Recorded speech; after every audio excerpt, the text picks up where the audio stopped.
Welcome to the hottest real estate topics on the planet, keeping you up to date with all the creative ways to buy and sell real estate without bank qualifying, so anyone can build real income starting today. Here is another great show with Dealmaker Bill and Pete the Rookie.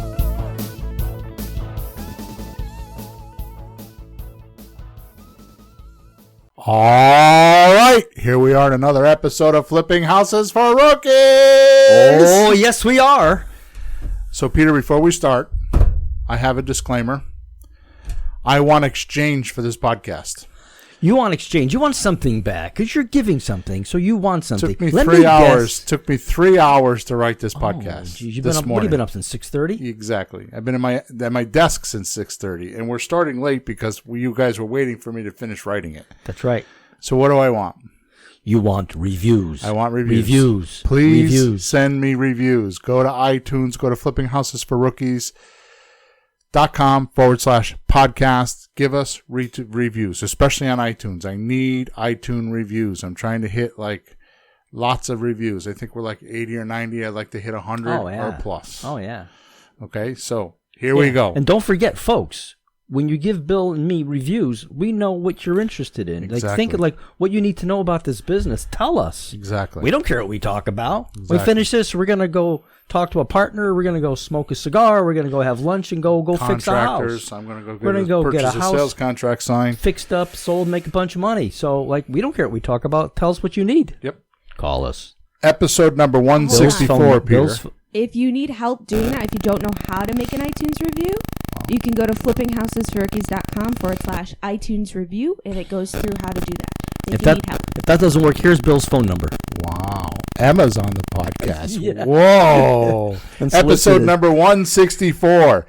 An exclusive look into how you can do real estate deals this week without any experience.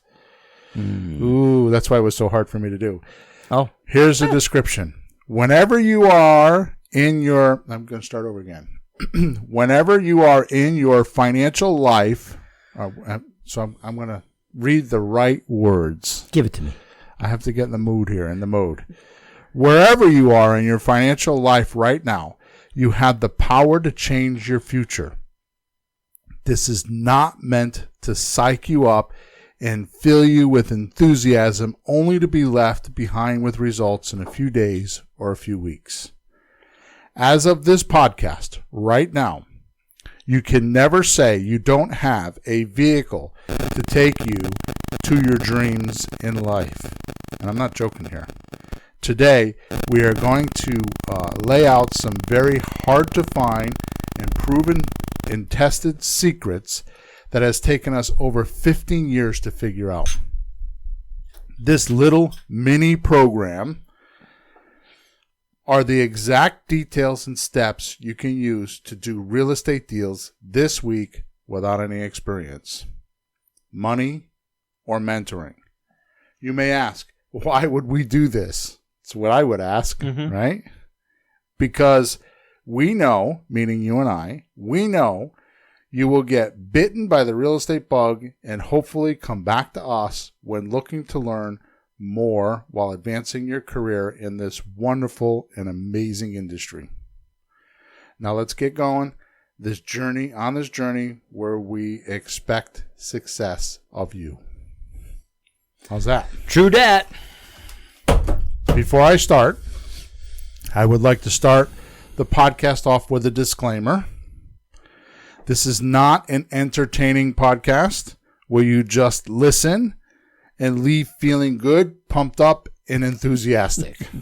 What's the product of that? This is not that podcast. We have 163 other podcasts to do that, not this one. If you want that, go watch a TV show. If you want to make some money, get a piece of paper and a pen. This is like a mini workshop, as if we were in a room and you were sitting at a table and you were following me along. And it's going to be very hard for me to do it in 60 minutes. I think it might be a little bit longer, which is why it was so hard for me to write it, because I wanted to make it concise and simple. And for anybody that's ever had to do anything like that, that is very hard to do. Simple is hard. Yap is easy.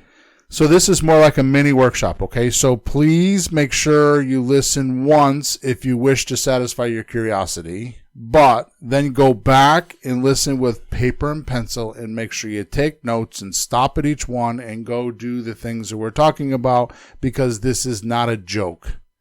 This is for real. I'm doing this for a very specific reason, because what happens is I have new people. We do our meetup, our monthly meetup, and we have new people come in, and I have support tickets. And what I've been doing is I've been opening my communication lines, if you would, and talking to more people. I've been scheduling time. Emma has set up a schedule for me where actually I've been randomly emailing on my email list that I can take private calls. In other words, you can set up an appointment for 45 minutes and you and I could talk about your real estate endeavors. Wow. And that's like a Christmas present. Yeah, this could be, and sometimes you end up as a coaching client. It's not meant as a sales tool. It's mostly to just find out what you need. Like I talked to a girl yesterday and I just told her to go listen to these episodes on the podcast because that's what she needed. I was not interested in anything other than just helping her. Yeah. And that's what I do. And if you know me well enough, you know that that's my forte, is helping people. So, having listened to enough of those phone calls and hearing what people are saying, that's why I'm doing this podcast. And it's actually, there's a couple people that I spoke to that when we get done with this podcast, I'm going to send them an email and say, go listen to episode number 164. It was for you. Okay. So I'm going to break down the entire system, in about 6 steps.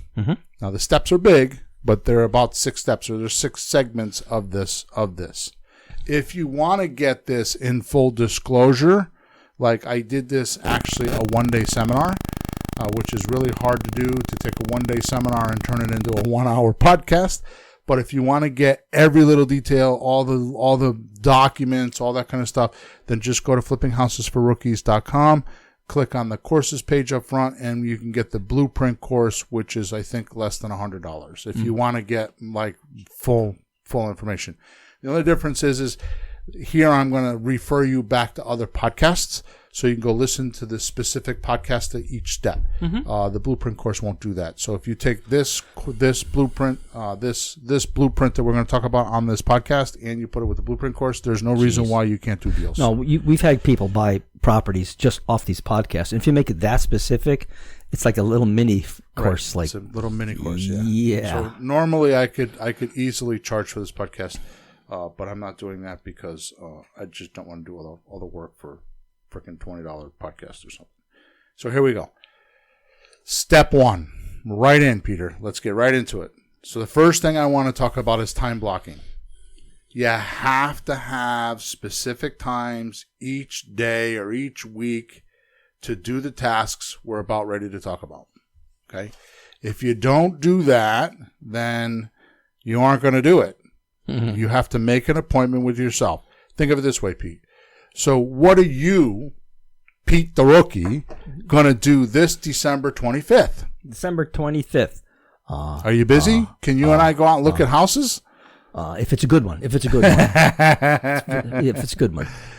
What are you going to do December 25th? I'm having Christmas at my house and hoping somebody shows up. Be with your family or whatever, right? So you already have that time like stapled, right? Yeah. How about this one? What are you doing the last Thursday of Thanksgiving? Thanksgiving. I gave it away. Last Thursday of November. Last Thursday of Thanksgiving. I'm doing November. I'm going to do November to the hilt. I'm going to eat that big chicken on November. So what are you doing the last Thursday in November? You're having Thanksgiving with your family, right? So those are time blocked. No matter what, you do those. So if you treated your real estate that way, like from Wednesday morning from 10 until 11, I am doing this like it was Christmas or like it was Thanksgiving dinner, and you were that serious about it, it would happen.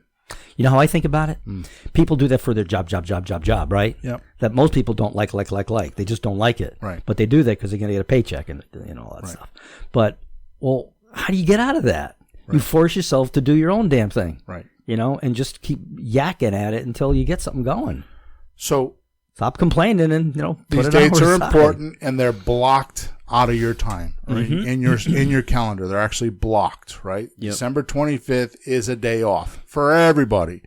Even the President of the United States takes December 25th off. Everybody takes that day off. It's blocked, right? Now, what I have my coaching clients do, my private coaching clients when they first come on, and it's not so easy, but it's a goal. Yeah. I have them time block an hour a day for their marketing and an hour a day to talk to clients. Mm-hmm. And if you don't have enough clients, which nowadays is not true because of the way we do it, we're going to talk about that in a minute. Sure. If you don't have enough clients, then you would do more marketing. Mm-hmm. Okay. But like I said, nowadays, I'm going to show you how you could talk to clients. Literally, nowadays, if you just did what we're going to talk about in step 2, which is finding the deals, okay, if you just do that, then you just did that 1 hour a day, even a half hour a day, you're going to find deals. That would almost be your marketing. Right. It's like, we're going to show you where Home Depot is for houses. Explain yourself. Well, you want to go down to Home Depot to buy a house, don't you? Home Depot.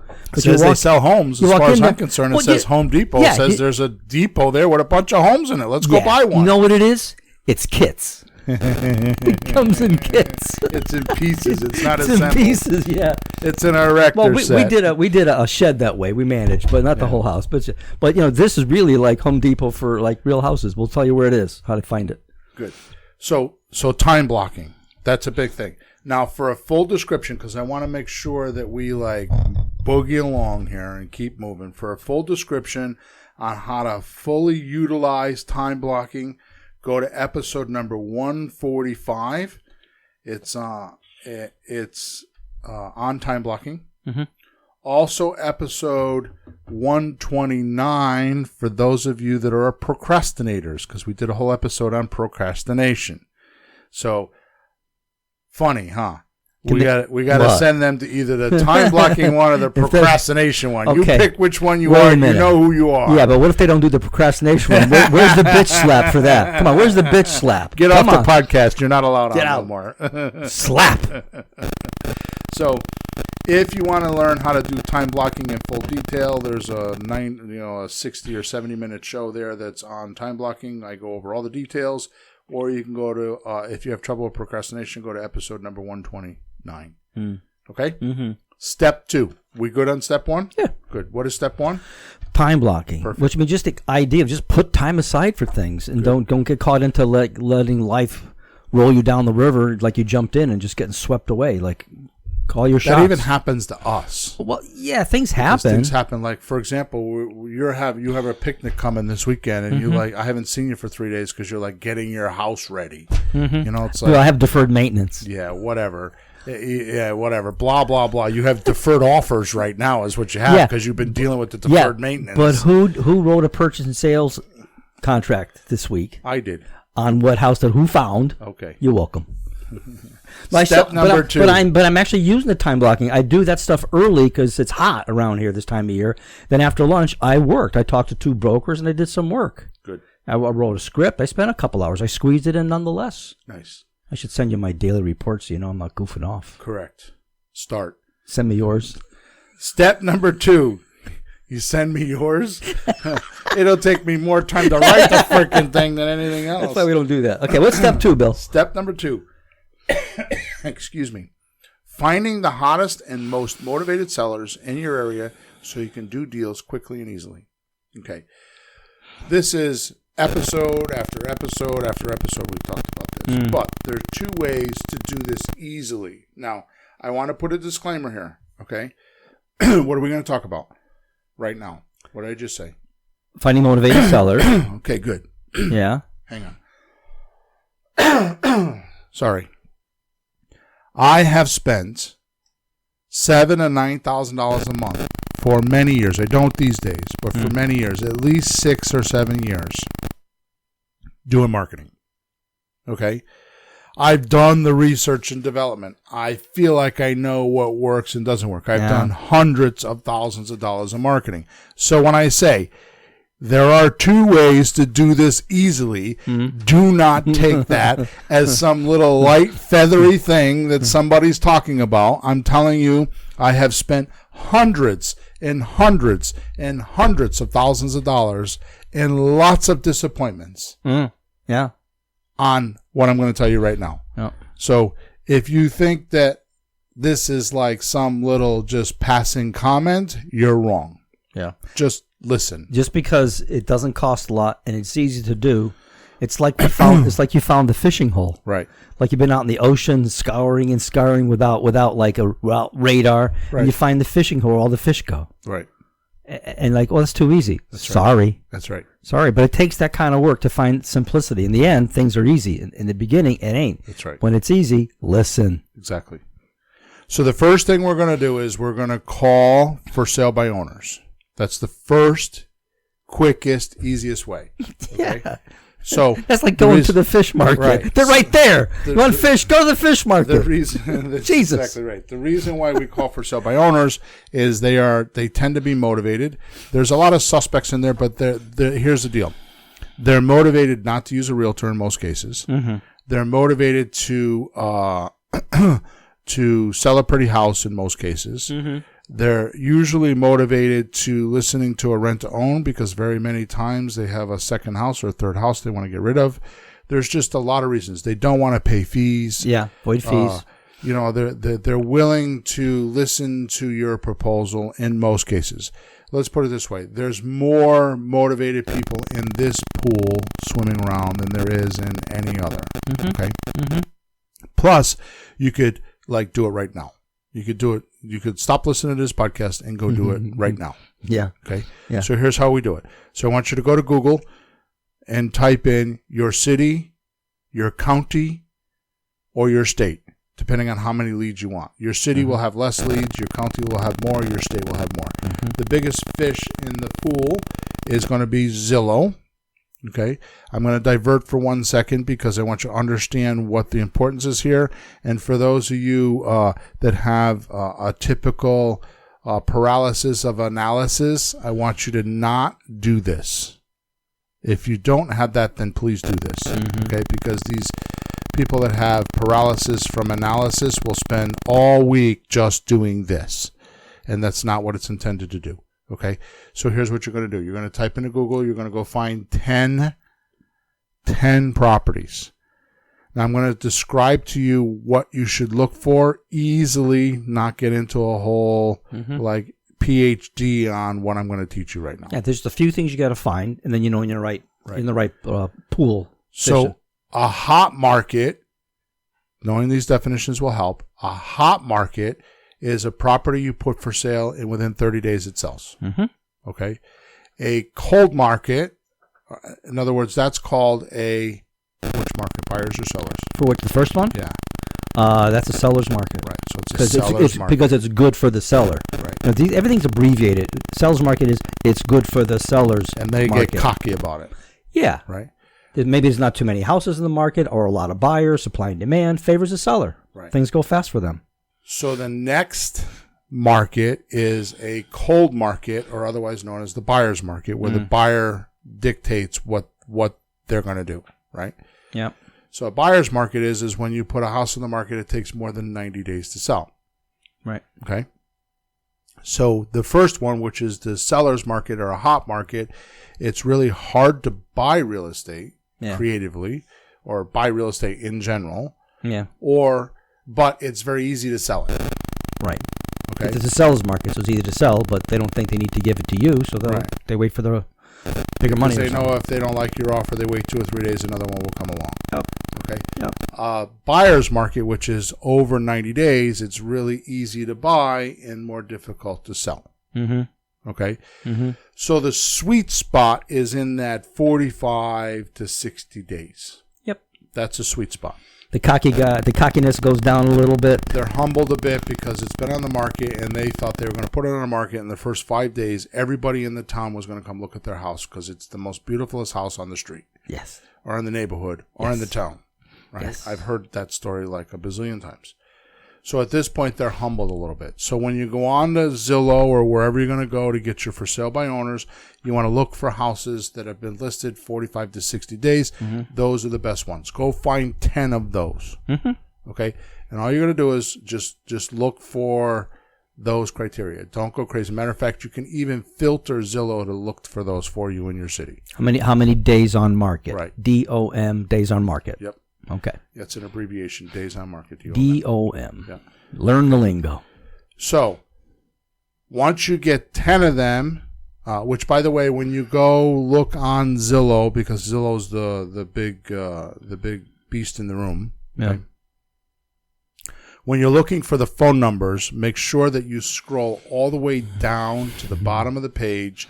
Bottom left-hand side of the page is the owner's phone number or the listing person's phone number. If you don't do that and you think the numbers at the top of the page are the numbers to call, technically what happens is Zillow sells that real estate. No pun intended. Yeah, that part of the display box. The display box is to realtors to get leads because they feel like if there's people looking for a house, then they don't have an agent and they would like to get an agent. So if they have nothing to do with the house at all. No, nothing. Because it's for sale by owners. They have no realtors. They're just like, hey, look at me. And I know realtors that pay that money. It's a little bit expensive, but it's not as good as they think it is. But the realtors think it is. So don't call any of the numbers on the top of the page. Make sure you scroll all the way down to the very bottom of the page, and there's a phone number. We'll say owner's phone number. Most of the time, it's a cell number. Yep. Okay. Next thing you're going to do is you're going to go to flippinghousesforrookies.com/free stuff, and you're going to download our for sale by owner script. It's called the FSBO script, FSBO script, right? And you're going to call these people and do what this script says. And the point of the script is to see if they're motivated and go make an appointment. In the beginning, I want you to make appointments even with suspects so you can learn how to make a good appointment. The only way you're going to know how to make a good appointment and pre-qualify somebody is to go out and make some appointments and do 5 or 10 appointments yourself and just learn what to ask for on the phone, because that's what's going to break you of making bad appointments, is going out and then you rearrange your whole day to go make an appointment. You're there 5 minutes and the guy's like, oh no, I want $300,000 all cash for a $250,000 house. Yeah. And then you'll learn the next call, well, maybe I should ask this and maybe I should ask that, and you'll just adjust yourself. It's the only way you can learn. Isn't that funny how the next step helps refine the prior step? Yeah. But also you need to practice. Yeah. And the best way to practice is on something that you don't care if you lose it. Right. So call some for sale by owners and don't worry about if you get it or not. Go see some houses that you might not get, but just practice walking around the house and talking to people and not feeling uncomfortable. Okay, so for those people that are uncomfortable with doing cold calling, just text them.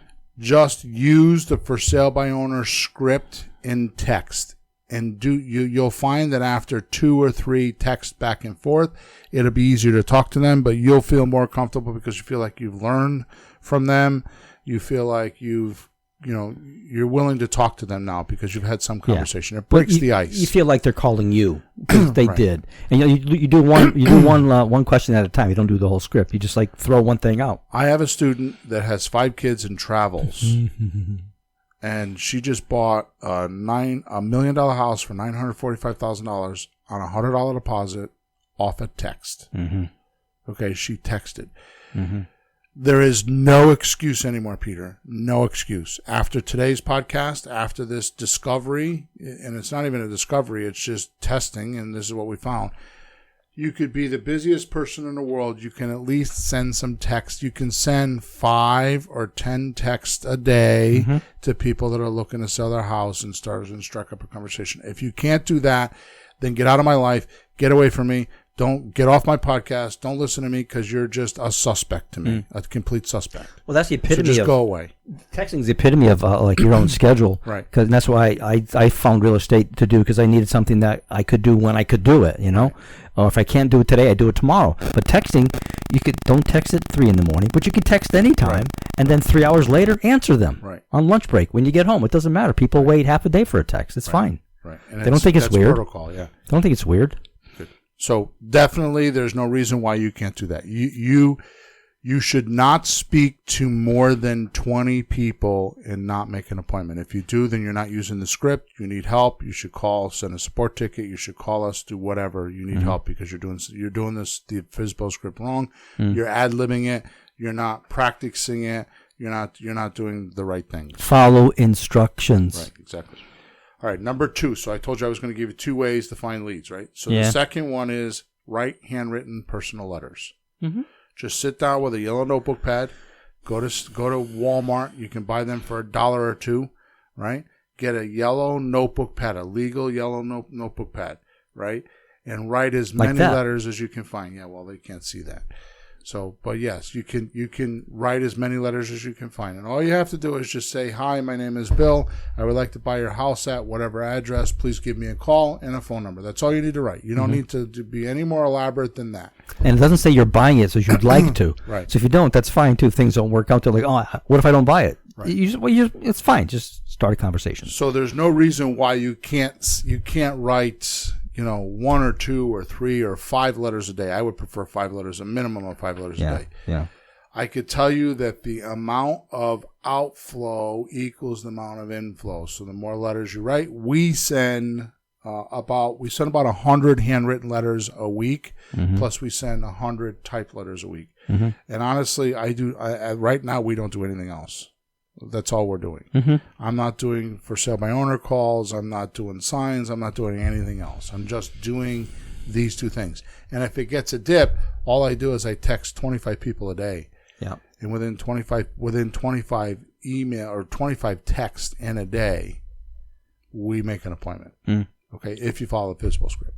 Okay. So there's no reason why you can't do this. So all you have to do is, even if you just go on the for sale by owners, you don't even need to know their name. Just put hi, comma. My name is Bill Hawthorne. I'd like to buy your house today at 123 Main Street. Please give me a call. I want to talk about it. And just put it in an envelope and mail it. Sure.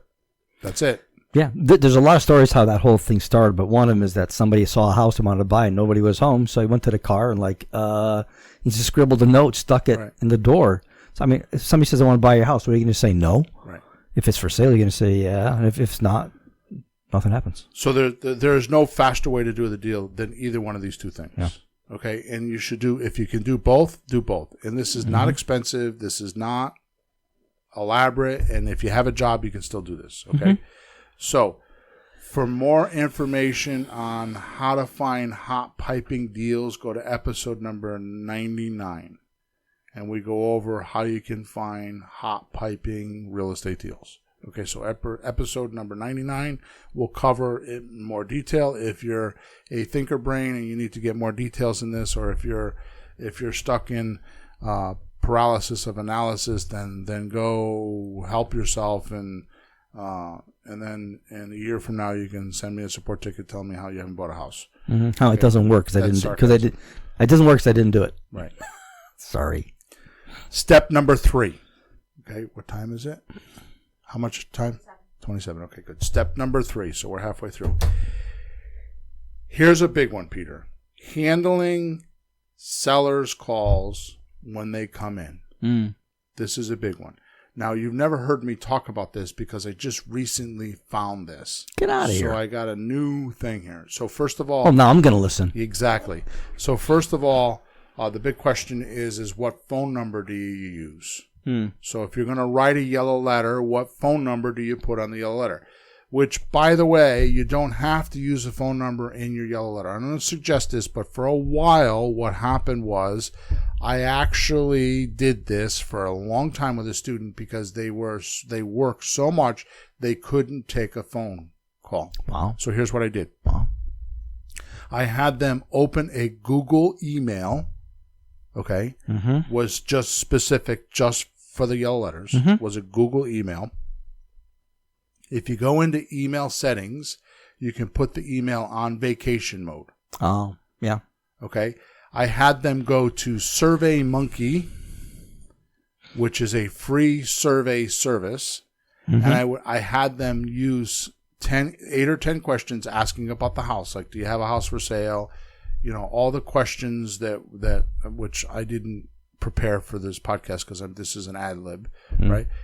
So we wrote things like, do you have a house for sale? How much? What's the address? How much you asking for it? Are the payments current? When did you want to move by? And then any comments. So I made a SurveyMonkey for free survey, and those were the questions. In in the vacation mode, which is an autoresponder in Google. So if you put it on vacation mode, it will automatically respond. So when somebody emails you, they'll get an email back instantly that normally says, hey, I'm on vacation, but you don't do that. You put in the subject column, I'd like to know more about your house. And then in the email, you just put, hey, I'm busy right now. Could you fill out these few questions and then I'll get back in touch with you. And it was an automatic autoresponder in Google. And you could get the questions that at the time our operator were asking, we would get the questions by email. So that's one way. Yeah. If you like work, a bazillion hours, you can do it by email, and then you can answer them whenever you want. Okay. The other way to do it is you can use a phone number. So the first way is on your yellow letter, you put an email. The second way is to use a phone number. Now, a lot of people have used Google Voice, which is cool because it transcribes. But the new service I'm talking about is called Umail. Umail. It's actually an app you can put on your phone. But if you just type in umail.com, you'll go see what it's about. It's really freaking cool. Because what it does is it's for free. It adds a second phone number to your phone. And the reason why it was invented is to stop spammers from spamming your phone. Okay, that's the reason why. So you can block calls and all that kind of stuff. But they've updated it, and there's all these features where you can have transcriptions of the message sent to you. You can have all these features. They can leave messages, and then you can go check them, right? And it's called Umail. You get a second phone number for free, so you can cloak or keep your phone number private. And when somebody calls in, can you see that it's that different line coming in? And if you want, you can answer it. If not, just you don't answer it. That's the point. You never answer the phone. Yeah. Actually, I don't know if it does that because I think what it does is it goes right to your voicemail. Okay. And you don't even know they call. Oh, okay. It doesn't even, but I don't know. You have to go check the settings. Okay. I haven't. But it's a used separate it yet. line. You can use your phone and not get. My phone rings with all kinds of crap, good stuff, bad stuff. I don't know if it's a client or like somebody selling me insurance. So half the time I pick it up, half the time I don't. So to have a second one like that. So have a second phone number, and you know that it's all business. It's just that. It's just business, and then your personal phone number you keep as private. Okay, I'm telling you right now, listening to this podcast, that piece of information is worth listening to the podcast. I've never heard you talk about that. Is this something you just found? It's new, yeah. It's new. They just upgraded it. It's new, so that's how I found it. Can you have more than one extra line? I don't know. Okay. Why you come up with these extra? Because I want one for both of my businesses. Oh. That's a question for me. Okay, good. I get 2 seconds every once in a while. All right, good. All right. So, however, we use Freedom Voice. FreedomVoice.com. It's $9 a month. We have them leave a message.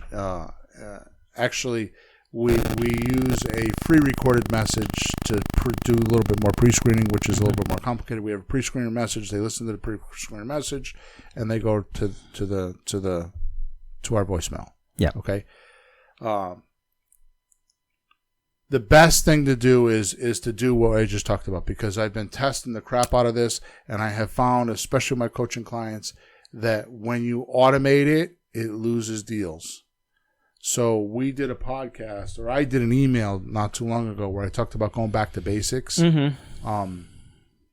which if you're not on my email list, you should, because I give lots of tips and lots of ideas, and I do lots of things. In fact, my email open rate is down a little bit, and I think it's because I'm doing too much teaching and not enough other things. You know what I mean? Because it's too much. I mean, if you get it every day, it's probably too much. Okay, so anyways, you should get on my email list if you're not, and you just do that on flippinghousesforrookies.com. Okay, so the point is this. In the coaching group and everything that we've been doing, I figured out that the automatic, we had operators and free recorded messages. All that stuff has thwarted our response, because I was thinking that our messages were not good. Like we buy houses and, all the messages that we use, the different type of mail that we're using.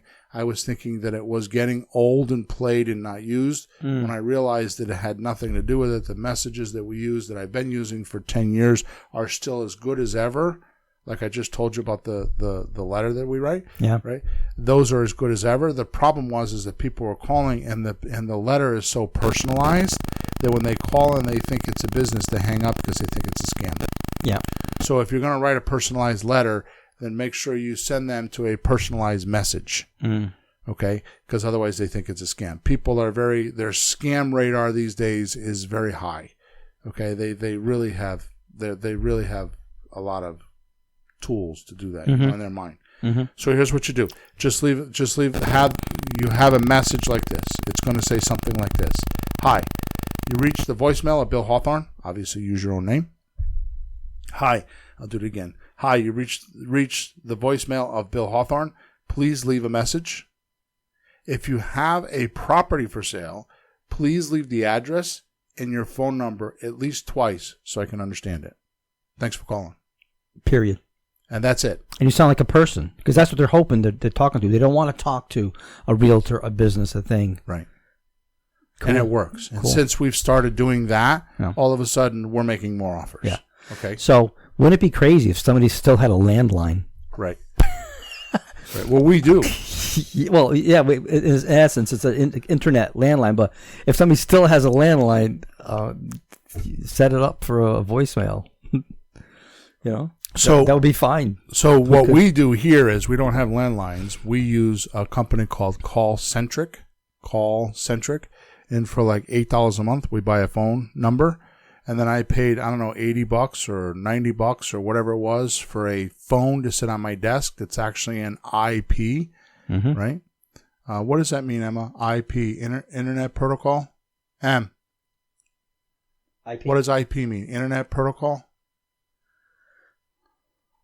Yeah, it's an IP address. She's going to look it up. I think it's Internet Protocol. Yeah. Oh, good. So we use abbreviations so much we don't know what they mean anymore, except that what it stands for. So the point is that I pay $8 for an internet phone number, but there's a phone on my desk that rings, and we just leave a message there. And now what happens is I can get my messages no matter where I am. If I just log into my Call Centric number, no matter where I am, I can get my messages. Yep. So that's what we do. That's just a little side note. Okay. All right. So now we got to finish up here because we're talking about number 3. We're on step 2, finding the hottest motivated sellers. So we're talking about how we find them, right? And then we moved on to step 3, which is how to handle them when the calls come in. Right. Right.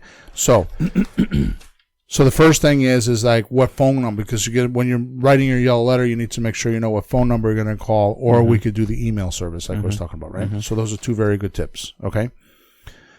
Now the biggest thing is, okay, so we figure out the phone number. What do you do when the people call? What do you say? Because I get this a lot. What do you say and how do you do this? Well, just go to flippinghousesforrookies.com/free stuff, because everything on that page is free and there's a lot of it on there.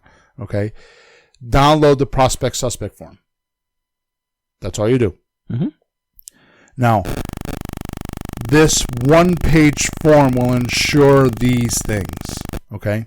First of all, it will get all the information you need about the property. Everything is on that one piece of paper, which is a miracle within itself. Yeah. Everything you need to do the deal is on that one piece of paper. Okay. Number 2, it'll make you sound really professional because you're asking the right questions. Okay. So to make, even if you're a complete novice, just fill out every space on that document and ask the question, like how much you asking for the house, or, how much you owe on the house, or how many rooms, how many beds, how many baths, oil, it has what type all of that heat. stuff, so it makes you sound really professional, even if you've never done it before. Well, I think one of the biggest benefits, you have to say something, and you can't just wing it. Right. So it's right in front of you. You don't have to be thinking in your head. Totally. And if somebody jumps around on the page and gives you a little bit of information, just write it down and get back to where you were. It's fine. You can't force them down the sheet in sequence. Just as a tip. Totally. The next thing, number 3, is it lets you learn about the math of the property, so you can start seeing how my 7 offer strategies fit into your deal. This prospect suspect form shows you the math, so you can pick which prospect. Which offer. The prospect suspect form will show you the math, and the prospect suspect form will show you which offer to start off with and start talking about. And that's the beauty of it, because somebody gives you a house data, you're going to go, well, what do I do? Right. How do I buy it? Well, this guide you. You just do this or this or this. Right. It isn't a ton of choices. It's whittled down to a few, so you know what to do. Right. So Takes the guesswork and the confusion and the fear out of it. The last thing it does is number 4 is it allows you to figure out if the seller's motivated or not, right? Which is the 2 key points of the prospect suspect form, right? Is to make sure that they're motivated. There's some good questions there. Or there's some, like the key question is when did you want to move by? Yeah. Or when did you want to sell by if they're a landlord? Yeah. But when did you want to move by? And if they say, oh, well, it's July 4th, and they're like, well, we'd like to be out. We'd like to have Christmas here. And I've had people tell me that. We'd like to have Christmas here one more time. They're not as motivated. But if they say, it's 4th of July, and they say, oh, we'd like to be out by the end of the month, there you go. Yeah, who's going to do that? That one question will tell you how motivated they are. Right. You're not doing that with the realtor and the MLS and closing in time. So they need someone like us, right? To make that happen fast. Okay. On the prospect suspect form, when you download it, it's actually a 3-page document, which is a complete, absolute, total freaking giveaway, because it's taken me 10 years to do this. Okay. The first page is the prospect suspect form. The second page is a list of questions that if you throw you off script, you can ask them, or if they're not giving you information, you can ask additional questions to keep the conversation going. And there's probably 25, maybe 30, I've never counted it. There's probably 25 questions on there that make you sound really professional. They sound like they're questions that I ask after doing thousands of offers. So if you just take my words, you can inject me into your deal. Right. And that's on there. Yeah. And that's huge. Those questions are tested. Do not change them. Do not add words. Do not subtract words. Say them exactly the way they are, and you will get the results I get. Okay? That's true. The third page is actually a checklist, because some people don't know what a motivated seller is and one isn't, because this is all about not having experience. Just answer the questions on the checklist and you'll know whether or not you have a motivated seller or not. Yeah, it's not how they sound on the phone. No. If there's certain parameters or certain qualifications they're willing to do for you. So I've set you up with this prospect suspect form, which you can get for free at flippinghouses4rookies.com/free stuff, to be able to do exactly what we're talking about here. All the documents are there. It doesn't cost you anything. It's just a matter of you going and get them and just using them.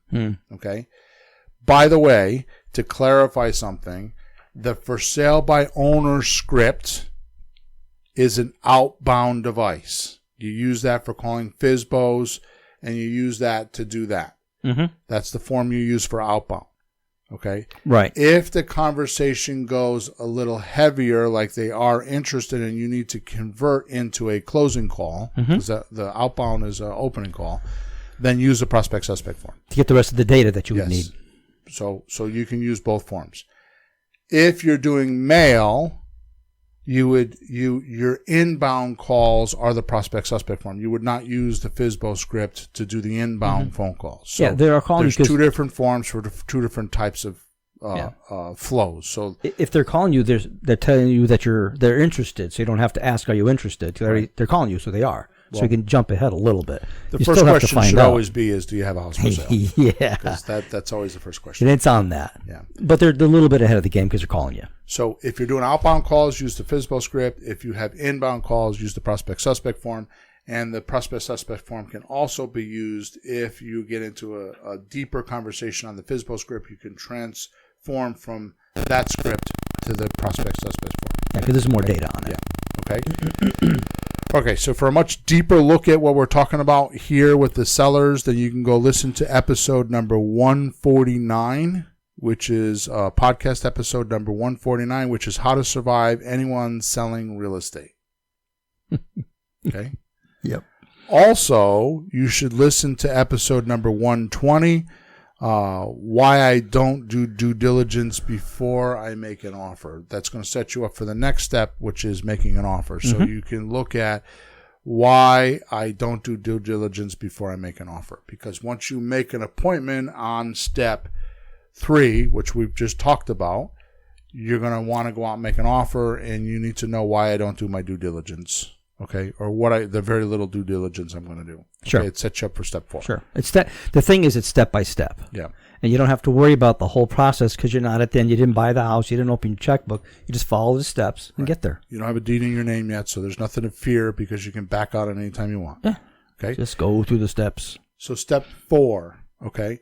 Step 4 is how to make offers that sellers love.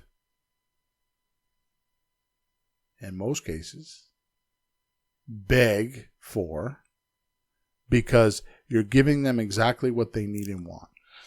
Okay? So first thing you got to do is once you make an appointment from step 2 and 3 that we just talked about, all right, you're going to need to know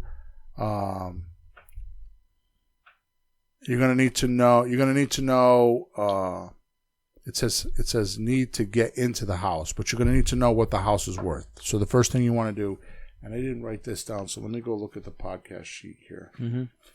Because we did a podcast called, actually we turned it into a book. And this is on how to get the value of the house, so you have a ballpark. Okay. Yeah. So, and that's all you need at this stage. You're not buying it. You're not signing a contract. You need a ballpark number to work around. Right. Okay, so maybe Emma could find that for me. Anyway, so I'm going to find that and come back to that.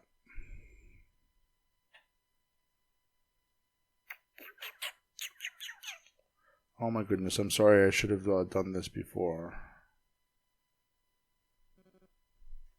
Could you find the podcast number for the podcast that talks about how much I should pay for a house? Thanks. So, at this point, you're just going to go on to Google. You're going to type the address in of the property, okay? And just look at 2 or 3 or 4. You're going to have Zillow there. You're going to have Realtor.com. You're going to have RealQuest. You're going to have Redfin. You know, the common ones. Trulia. Okay. Yeah. How much does it sell for? That doesn't sound right. No, that doesn't sound right. It's the name of the book that we just did. How do I know I'm paying a fair price? Yeah. That's 127. Okay, so episode number 127 is how do I know I'm paying a fair price for a house? That's what I'm trying to do. Sorry about that. Yeah, so how do I know I'm paying a fair price for investment property? So go listen to that episode number 127, and it will tell you exactly what I'm talking about. You just go on to Google, you type in the address, you take an average of what the price of the house is. And we talked about this on the podcast. What I'm looking for is the highest price that I can sell for. Mm-hmm. Because all my math is going to be predicated off of that.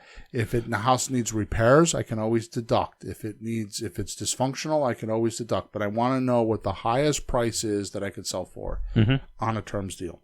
Mm-hmm. Not that you're going to pay the highest price for the house. No, it's just, but you want to know that end of it. But all my math is predicated on that number. Right. So I'm going to look for an average. Okay.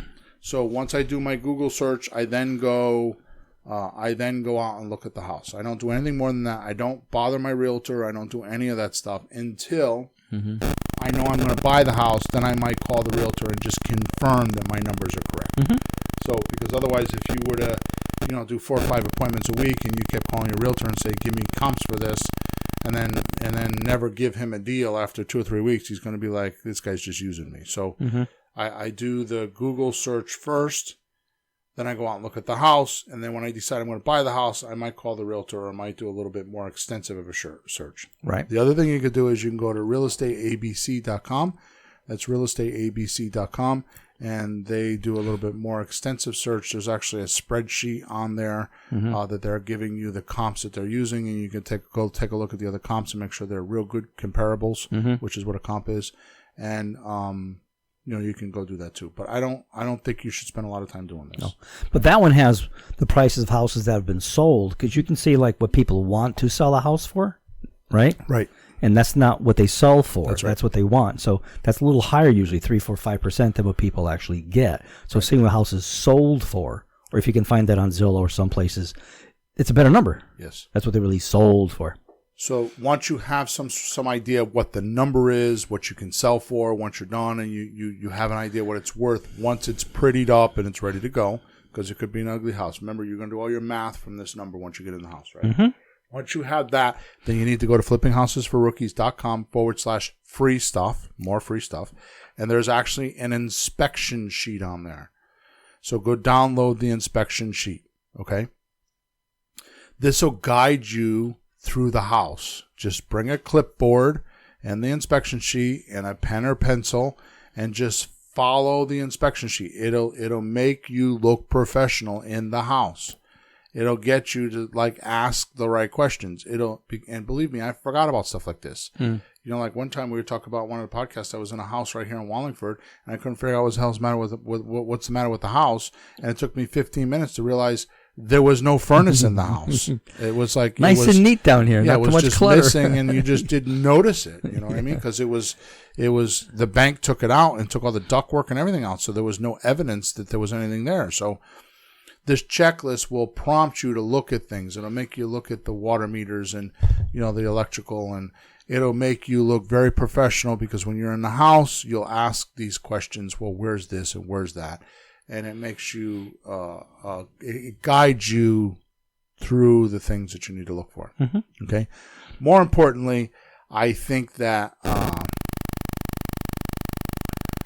the most important part of the inspection process is the chit chat that you have with the seller during that process, because they'll start telling you things. Mm-hmm. Okay. They'll start telling you about how the ex-wife paid for a $20,000 air conditioner when they didn't want to, and it started this fight or whatever. You know what I mean? I'm just making that up, but yeah, they'll start telling you about their lives, and it gives you a good idea of what kind of people they are.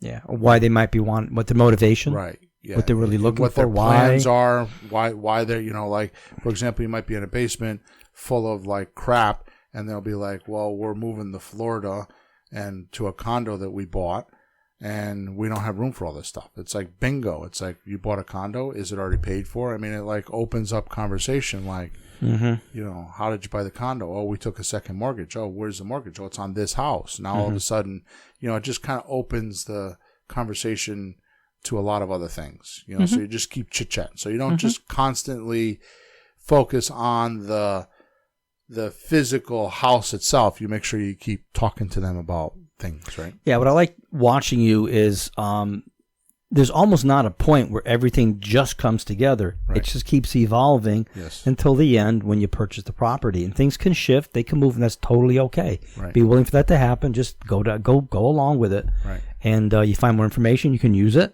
better or worse. Right.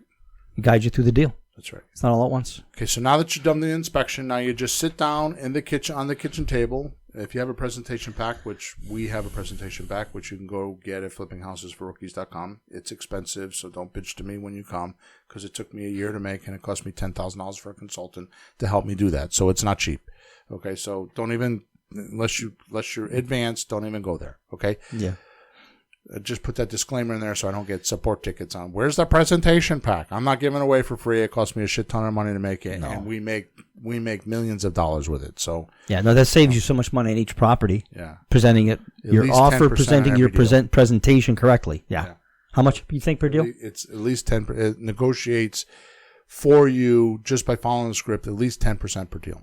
So if it's $200,000 house, it's $20,000.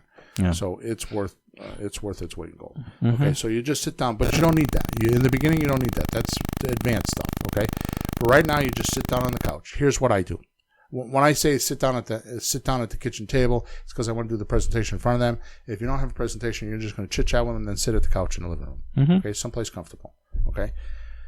The point that I'm trying to make here is that I personally find that when you give somebody something, they naturally want to give back.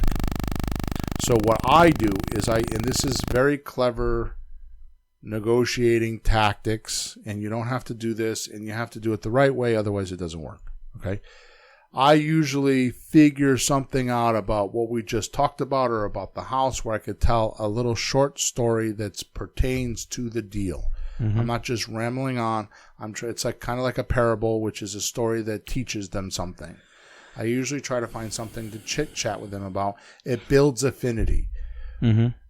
Like if you see a problem that they've had, you have the same problem or anything like that? Yeah, whatever. Like, for example, yesterday I was in a house and the guy was, we were talking about the kitchen cabinet doors being broken. So I talked about a house I sold one time that had a kitchen door, and it was related, but it taught him about that I know what I'm talking about. Now, they don't have to be your own stories. They could be stories you and I tell in a podcast. They could be stories from somebody else. It could be about a realtor. It doesn't matter. I knew a guy who... Yeah. I have a friend of mine who... The point of it is that if you tell them a story, it's likely they'll tell you a story and you have some rapport building going on right away. Mm-hmm. Okay? Once you feel comfortable and you chit-chatted for a couple minutes and you kind of broke the ice from doing all business on walking around the house to now you're a little bit comfortable, all you have to do is this to make an offer. Okay? Ready? And you should write this down. And you should not vary from these words. You should do exactly as I say because this is proven and tested, and it's scientifically amazing what this question does. So first what you do is you say, so what would have to happen for me to buy your house today? Right? It's very casual. So, Peter, what would have to happen for me to buy your house today? And the natural instinct is they're going to tell you the offer. They make the offer to you instead of you making it to them. Mm-hmm. Once they make the offer, you then line that offer up with what the offer they're making. You line it up with one of my 7 offers, which you should know, which you can figure out on flippinghousesforrookies.com/free stuff. Go watch the videos, right? Or know the math. If they're asking $265,000 and the house is worth $265,000, you match it up with a slot deal because that's what it is. It's 100%. Even if they own it free and clear, if that's what they want. Oh yeah, if they want the, that's true. If they want the selling price completely, right? Nothing off the top, no fees off the top. You respond with them like this. So if I were to pay $265,000 for your house today, would you sell it to me? And if they say yes, these are scripted words, so you should write these down. My coaching clients pay thousands of dollars to get this stuff. Mm-hmm. You should write it down. Okay? So you say, if I were to pay you $265,000 for your house today, would you sell it to me? And they say yes. Yes. Here's the next sentence. Here's how it works. And then you explain how a slot deal works. Not really complicated. You keep it high level, just the concept. Not the mechanics, just the concept. And that's it. If they say no to that, well, I don't want to wait 2 years, then the next thing you do is you give them the low number. Well, if I pay cash and you give them the rehab retail number, because that's where the Mayo formula is, the maximum allowable offer, which is a cash deal, you give them that offer. And you start talking about the 7 different offers based on what they say and how they say it. They guide you, kind of like velvet ropes going into a nightclub. They kind of guide you on where you need to be, right? You don't have to be really genius about this. All you need to do is just go watch the Flipping Houses for Rookies, free stuff. Just watch the 7 videos a couple times and you'll understand enough. It's not that hard. Mm-hmm. Now, will you make as many deals as I make? Will you negotiate as heavily as I will? No. But this is your first day on the job. Mm-hmm. Just go out there and do it, and you will get used to it. You cannot make a mistake being nice to people doing what we're talking about. Mm-hmm. You can't. And the best education you could pay, the biggest guys, $50,000 to go learn how to do a house. And I'm telling you for nothing how to do it right now. Now, are you going to need more training? Absolutely. Can I give that to you? Absolutely. That's not my point here. My point is get in there and do it because it's not as hard as you think. No. And we've seen a lot of people pay that tens of thousands and not get that far. Right. I mean, not even get in a house. Right. They're reading books. Right. Making lists. They're asking questions. Okay, so let's keep moving. There's one more disclaimer I want to make about this offer making, okay? The disclaimer is this. Do not, please listen to me. After making thousands and thousands of offers, nose to nose, toe to toe, please do not do this, because you will shoot yourself in the foot and you will bleed to death in their living room. Do not mix the offers. When you're talking about a slot deal, just talk about a slot deal. If you're talking about a subject to deal or getting the D deal, just talk about that. If you're going to talk about a rent to own, which is what most people should just do, you should just default to rent to own. How about if I rent your house and make payments until I can pay you off? It should just be that simple. Don't do anything else. Just do that and see what happens, right? So when they say, if I give you $256,000 for your house, would you sell me the house? And they say yes. Here's how it works. Okay. How about if I do a rent to own from you and I give you monthly payments until I can get it paid off, or go find my buyer to pay it off? It's just that simple. It doesn't have to be any more complicated than that. Okay. If they say no, then you move on to another one. But the point is only talk about one strategy at a time. Don't mix them, because you'll confuse the person. The last point I want to make is, always try to write down your offer before you leave, plain and simple, so they can understand it. If they don't say yes or anything, even if they do say yes, and I don't do enough of this, you should write it down. Okay? We used to use a credibility kit, which I'm not using anymore. I need to go back to doing that, but I had a credibility kit that I had in the house. I would hand it to them and would explain what we do, how we do it, testimonials, and on the back page I would write down what my offer was. I'm not doing that. I need to go back to doing that. Okay. Yeah. But it worked for a very long time. Okay. Make sense? Sure. Leave them with something. Yep. Though they can't remember. Right. So they don't get it right. That's right. Honey, I think he said, but I didn't really understand. I mean, these techniques are not really strange, but they're not typical either. Right. You know, it's just not call the realtor, get a price, go home, go to the lawyer, take your check and your lumps. It's not one-stop shopping. No. Okay. So I cover this, or you and I cover this in deeper detail in podcast number 158. It's how to improve your real estate deal structuring effortlessly. Right? We cover it for a whole hour. Right? It's episode number 158. How to improve your real estate deal structuring effortlessly. It talks about all the stuff we're talking about. Okay. There's also another one which I just thought of.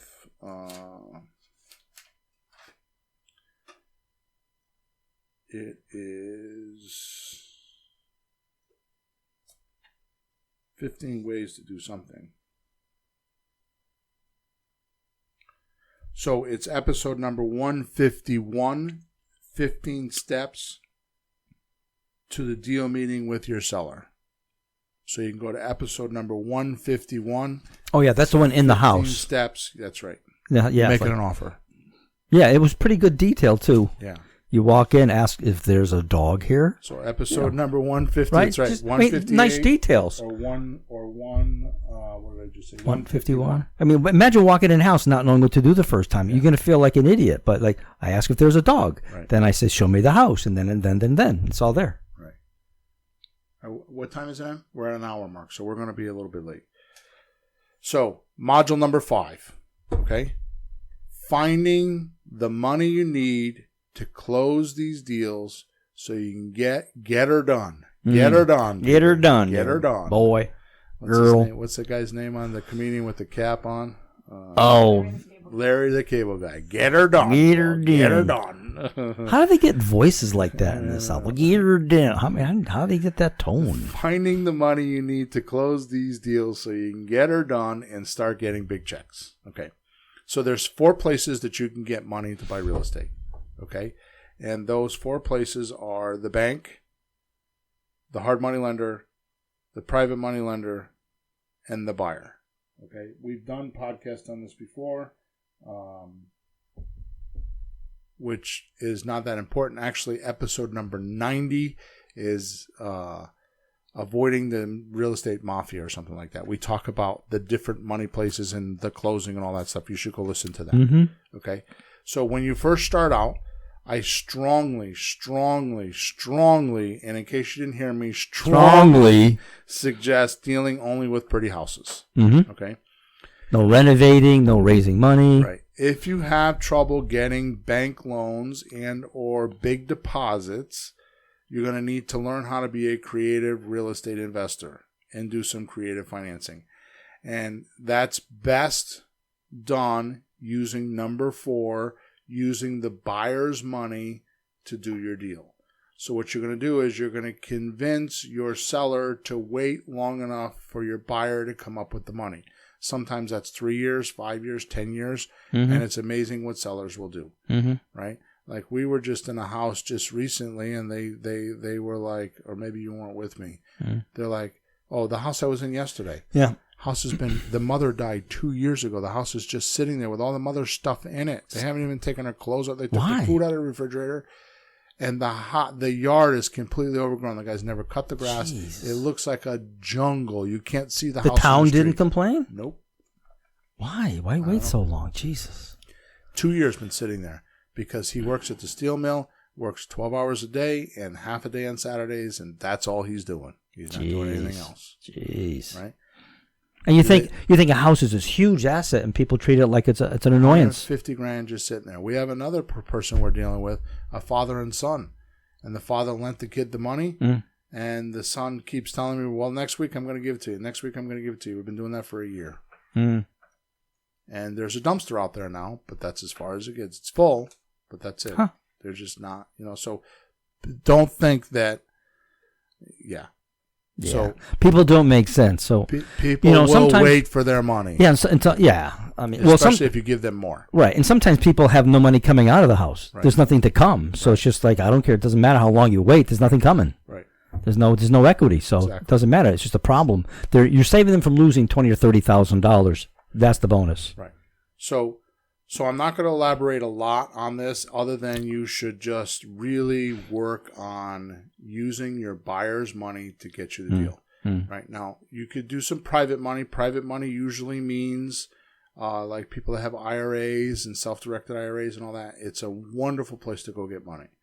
More importantly, we did a podcast on episode number 141, and it's called "Where to Get Miscellaneous Money for Real Estate Deals." And it shows you how you can get 20 or 30 grand or 40 grand for down payment money, or to do some fix up. Like maybe you get somebody that will give you the house what they owe on it, and you take over the payments, but you need 10 grand to fix it up. Where do you get that 10 grand? And we go over a whole list of places that you can go get that money on episode number 141, "Where to Get Miscellaneous Money for Real Estate Deals." Okay, so go listen to that. It might be said there's two kinds of people that don't have money and people that do have money. Yeah. And people that do have money like to employ it and make investment money off of it. So if they have money, they're looking for you to give them some return. Right. So totally. And if you don't have any, don't worry, somebody does. Right. Step number 6. How to sell the property and cash out with big chunks of cash on terms, not with banks. So if your seller is going to give you time to pay it off or give you terms like what we're talking about, then you can pass that on to your buyer. Guess who gets to make the decisions on whether or not the buyer can go in or out of the house? You do, not the bank. So now all of a sudden the real estate transaction is completely in your hands. Nothing like having a bank tell you what to do or not do. Or blow it up at the day before you're supposed to close, because that happens a lot. Okay? So now if you follow my advice up to this point, right, you'll have gotten some sort of a deal on owner financing or rent to own or some sort of an option with a lease or something like that. And you'll be able to pass this on to your buyer. Now, here's the most I think, genius observation that I've made recently. Okay? And I'm patting myself on the back, but honestly, it is really genius. Okay? What's that, Bill? When you're buying houses for cash, right, and you're buying ugly houses and making them pretty and you're putting up cash, that's usually a 12-month process. In other words, you buy, fix, and sell within 12 months. Okay? With all the hassles that go along with it. Interesting thing is when you're doing that, you're selling a house. Yeah. It's all about the prettiness of the house and the structure of the house and the inspections and It's all about the physical aspects of the house. Right. Has nothing else to do with anything else. If somebody falls in love with the layout or the location of the house or the kitchen counters because you did everything right, then ding, ding, ding, the bell rings and you sell a house. It motivates them to buy the house. Mm-hmm. However, there's this little thing in our society, this little saying that says the guy with the gold makes the rules. So these people know they have money. They know that they're far and few between. They know that they're motivated to buy the house. So they're going to dictate to you on what you need to do to sell them the house. Yes, right. Which includes all these little various oddball things that you would never do to the house that are just costing you money from your profits to bribe them to sign your paperwork and Picky, close. picky, picky. Right.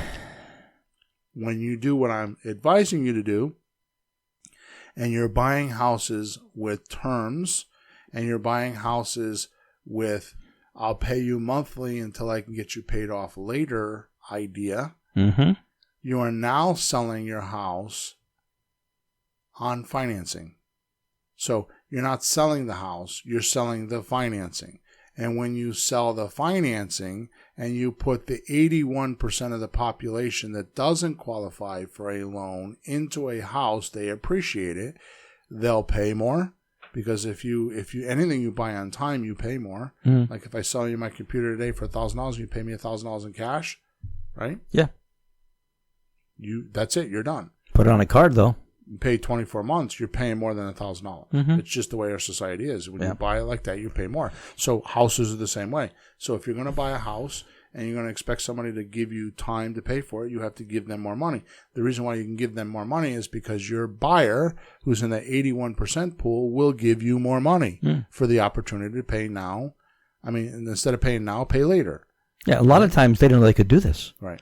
You know, they're looking maybe in rentals, and they A lot might. of times what? A lot of times they don't know they can do it. Like the know buyers, they don't know. Like, we could buy this, but we don't qualify. Well, we'll get you qualified later. Right. They don't know. Yeah, that you can use the house and get qualified later. Yeah. Okay. To them, So- it's such a bonus. Well, otherwise, you're going to pay rent. Right. So might as well pay that on the house they're going to buy and just kind of be there already. So the interesting thing is when you start dealing with these buyers, they're more interested in the financing than the house. So the ripped screen and the not up-to-date kitchen and the non-painted wall is not such a big deal because they're willing to do that just to get this hot deal. So when we're selling houses with words like house for sale, no bank qualifying, we're going to get that 100 or 150 people to call that phone number and get 20 or 30 people through the house and get our 1 to 5 offers because we're selling the financing, not the house.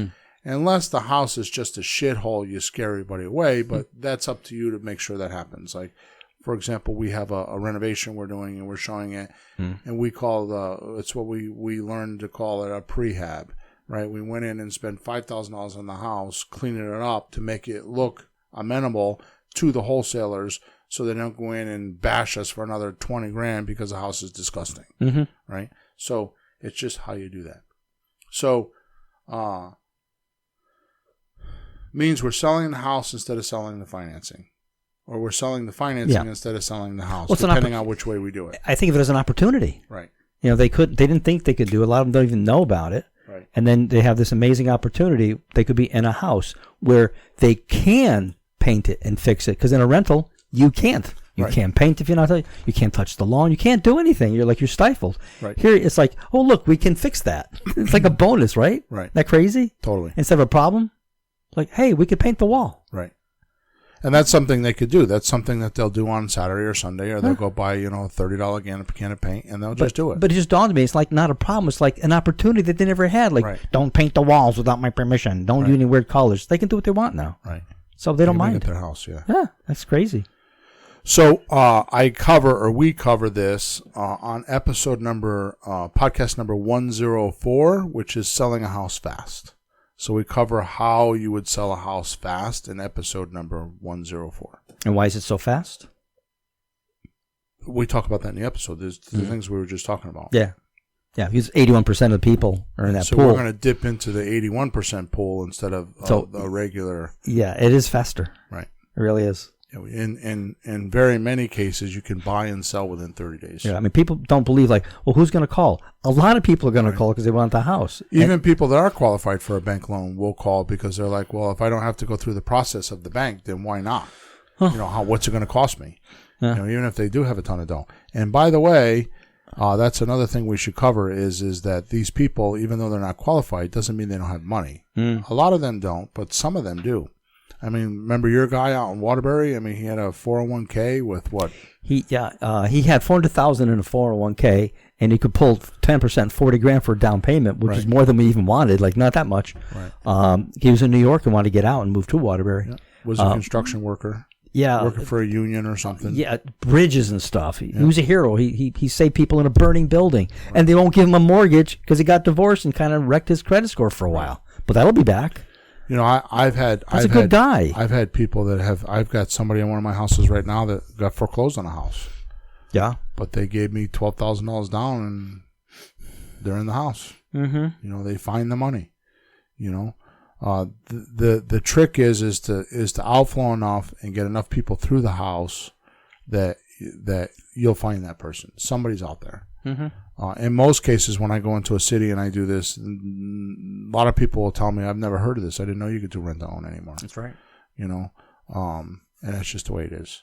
So selling the house is not the problem, and I only say that because we don't talk about it a lot because most people are more interested in how to buy the house. Right, but it's important so when you buy, you don't get nervous. Right. Like, now what do I do? Right. Yeah, they will sell. But you're not under a legal obligation to have to sell it on a lease option. You have the option to get. So if you can't get somebody, you could still walk away. Right. It's like a realtor. They don't sell your house. What happens? They go to jail. They just say goodbye. Right. So it's an opportunity. Okay, so again, if you want to know how to sell a house quickly, it's episode number 104, which is selling a house fast, and the information's there. Whew. How was that? That was like a course. That was like a weekend in an hour and 15 minutes. So to get the full thing of what we talked about today, just go to flippinghousesforrookies.com. On the top is courses. It's called the Blueprint course. We have sold a lot of those. It covers all these steps in great detail. It shows pictures. It shows. I mean, it's like a lot more elaborate than what we're doing today. Mm-hmm. And that's it. So the other thing I want to say is in the beginning of the show, obviously, we put a lot of time and effort into this. We would love to see some reviews. I need reviews. Please send us reviews. I prefer them to be on iTunes, but whatever platform you listen to is totally fine. If it's Google Play or Stitcher or wherever you're at, just go give us a review. Good, bad, or indifferent, just go give us a review because the reviews really help us. I read all of them. I make sure that I respond to them. If we're doing something wrong, I'd like to know because, we're just outflowing behind a microphone. Mm-hmm. We can't see you or hear you or anything like that. And most of the times you're not, when we're recording this, it's before you even, we record it and then 5 days later it hits the platform for the podcast. Yeah. So, we're already on to something else and doing something else, and we don't adjust quickly because we don't know. Yeah. So like you said at the beginning of the show, just let us know what you want to talk about. If there's a topic or a subject or something that you're running into that you want us to cover, we've done a lot of that. That's where we get some of our ideas from. Just go to flippinghousesforrookies.com. Top right-hand side, you could click on Contact Us, and those emails go right to me. Okay? So, the last thing I want to say is, if you've listened to this entire podcast, you need to go back and listen to it again with a paper and pencil if you're really serious about buying houses, because today we taught you how to do it. Now, are you going to replace your job doing this? Possible. But you're going to need to learn more, and that's why we're here. That's why we have other things to do. But for now, just get one deal. That's all I care about. Get this shut-up check. Get that one check that you can show whoever's telling you in your life, your family member or your kids or your parents or your friends or your coworkers, that you're nuts for doing this. You need that one check that one $5,000 check or $10,000 check or $20,000 check and say, see, it does work. Now shut up. And that's what you need to do. And that's what this podcast is all about, is to get that shut up check. And you take them to lunch or dinner. Yeah, exactly right. Okay? That's the polite way to shut them up. Like, we're going to dinner. Why? Sold the house. Yeah, and I'm going to spend some of the money on you. Last year my kid had some trouble, some health problems, and turned out they had a baby on the way. We didn't even know. So we gave him a nice, decent check for Christmas. Here, spend it on whatever you need. Here's a good, healthy check. It wasn't $100. Right. It was a good, healthy check. Right. It wasn't 15 grand, but it was a good, healthy check. It was like very noticeable. Right. So. And that's for my real estate. Yeah. They know. They don't make that much otherwise. Shut up. Yeah, but it was, appreciate it. But you feel good too. Yep. It's not, half the time it's shut up, half the time it's like, because it's what you want to do. Yep. That's the best shut up. Cool. All right. So go check out the Blueprint course and give us a review. With that said, we're over and out. Thanks for tuning in to the hottest real estate topics on the planet with Bill and Pete. If you want to continue learning how to buy and sell real estate without money or credit, head over to flippinghouses.club for some cutting-edge real estate wealth tools. Or contact us at info@flippinghouses.club.